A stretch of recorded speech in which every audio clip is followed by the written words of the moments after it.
Welcome to the deep dive.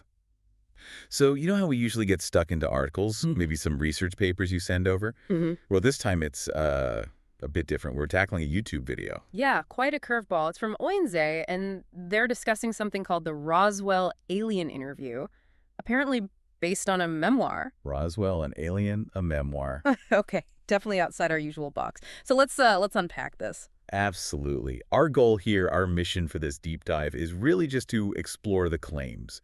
And they are, well, they're fascinating, potentially mind-bending. Right. We really want to dig into the concepts from this Usutesh, consciousness, reincarnation, and this alleged ET view on Earth. Okay, so the video starts with familiar ground, kind of, the 1947 Roswell incident. You know, the weather balloon versus something else. The crashed UFO theory, yeah. But then it zeroes in on this nurse figure, or 1G. She was supposedly there right after. Claimed there were 4 beings. 4 beings, yes, and 1 survivor. And the description they give of this survivor is, well, it's striking. How so? About 1.2 meters tall, so not very big. Large head, those classic large dark eyes, small mouth, and 3-fingered hands. Almost like claws, the source says. Okay, standard gray alien vibes so far, maybe? Sort of, but here's where it gets really weird biologically. Yeah. The claim is no digestive system, no excretory system either. Wait, what? No? Stomach? No way to process food or waste? Exactly, which immediately makes you think, well, how does that even work? How would it get energy? It challenges our basic definition of, biological life. Totally. Okay, so this biologically anomalous being, communication must have been tricky. Apparently, yes.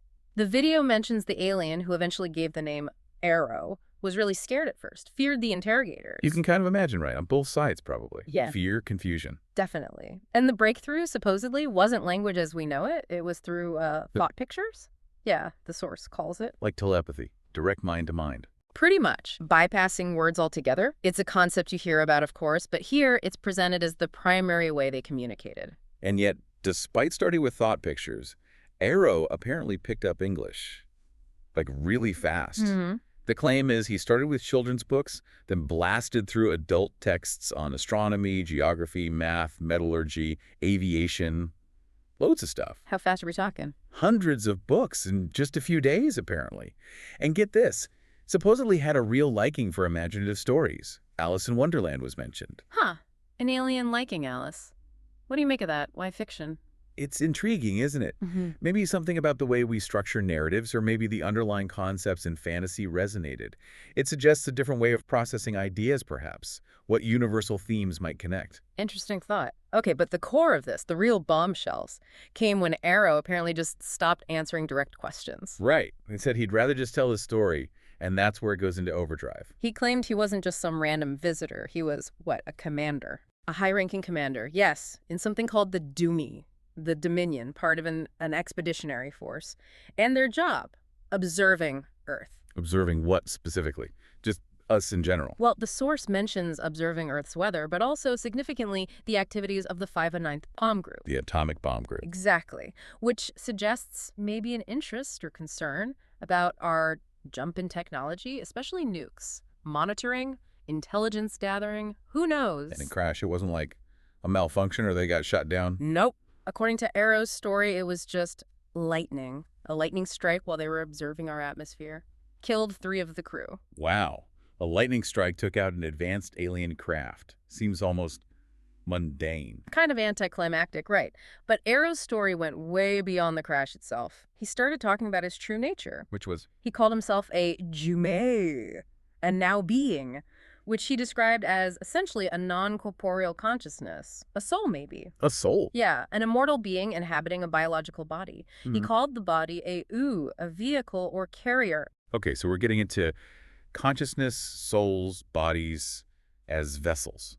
This sounds familiar, like reincarnation concepts. It definitely echoes ideas from Earth philosophies, but this is framed as an extraterrestrial perspective. The idea that we are fundamentally immortal beings and these bodies are just temporary rides. In these bodies, these human vehicles, Aelo had a take on where they come from. Oh, yeah. He claimed they're manufactured by something called paradise designing companies. Paradise designing companies, like factories for bodies. That's quite an image. Isn't it? Very industrial. And he also mentioned a hierarchy among these now beings, different levels, some more free from the physical body than others. So like levels of consciousness or spiritual evolution? Potentially. It raises questions about what states of being might exist that we, stuck in our vehicles, just aren't aware of. But it wasn't just about consciousness. There was conflict, too, right? A bigger picture. A much bigger picture. Aelo spoke of a hostile force, the Eero, the old empire, apparently locked in this huge ongoing intergalactic war with his group, the Dominion. An ancient space war. Okay. And where does Earth fit into all this? According to Aelo, Earth is basically kind of a galactic backwater, remote, unstable, not great for long-term living. Why not? He cited things like pole shifts, our gravity, the atmosphere, volcanic activity, basically geologically and atmospherically challenging. Not exactly prime real estate from their perspective. So not the center of the universe, then? Huh. Definitely puts a different spin on things, doesn't it?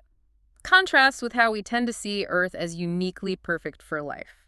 And did he say the Dominion had a presence here?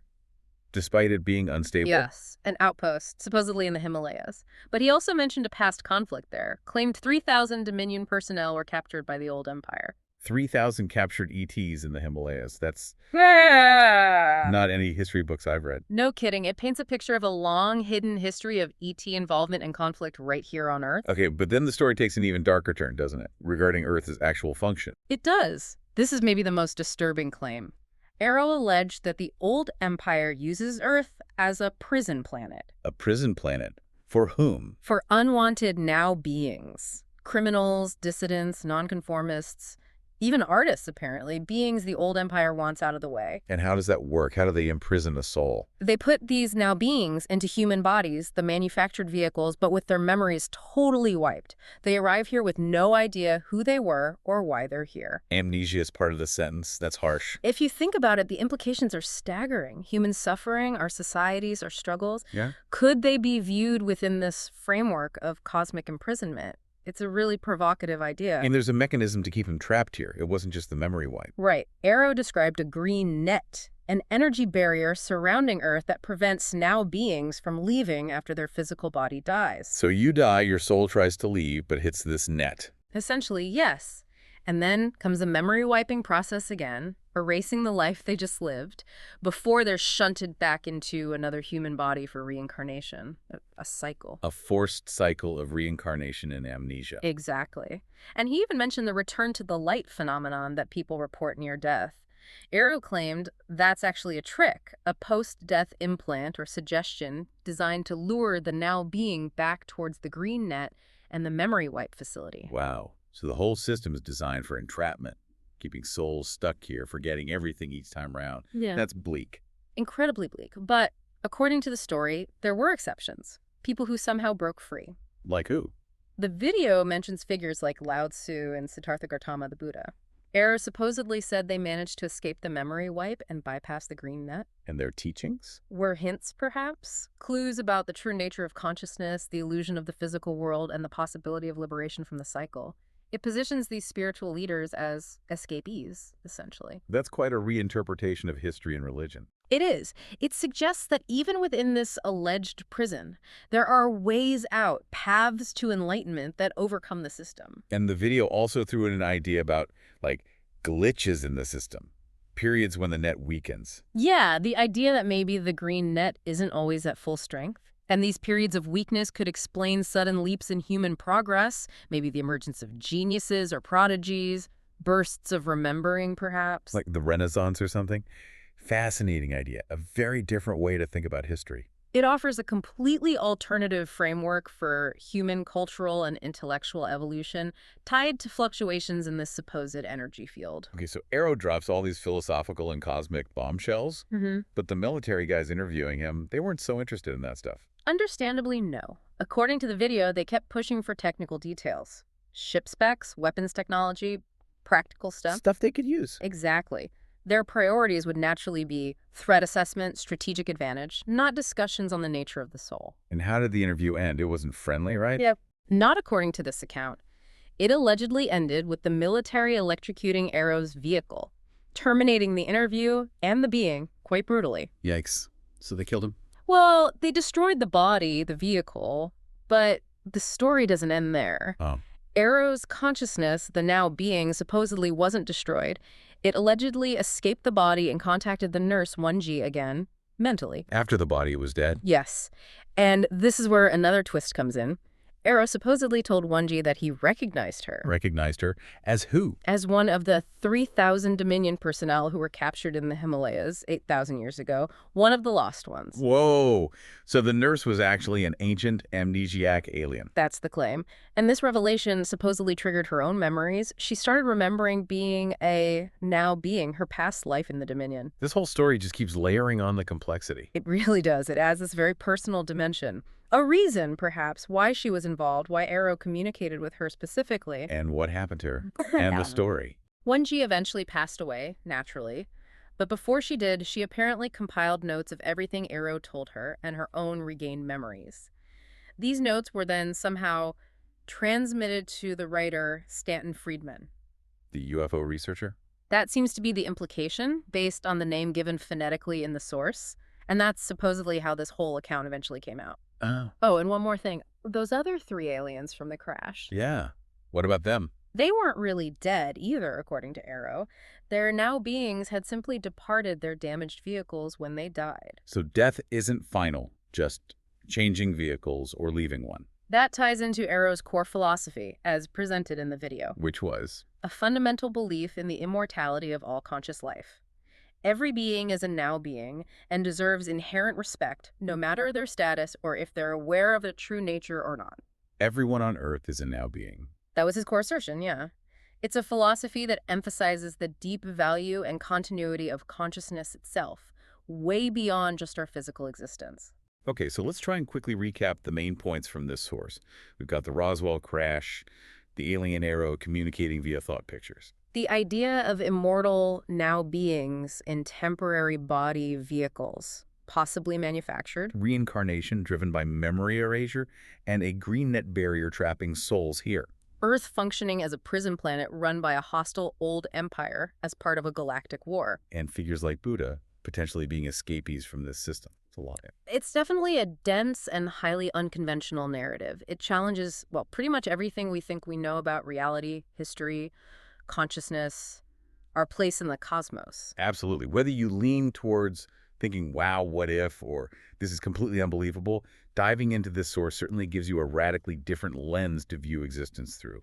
It sparks some major questions. And just to reiterate, our aim here wasn't to judge if these claims are true or not. It was purely to explore the content of the source material you provided, to understand the story being told. Right, so maybe a final thought for you, the listener, to chew on.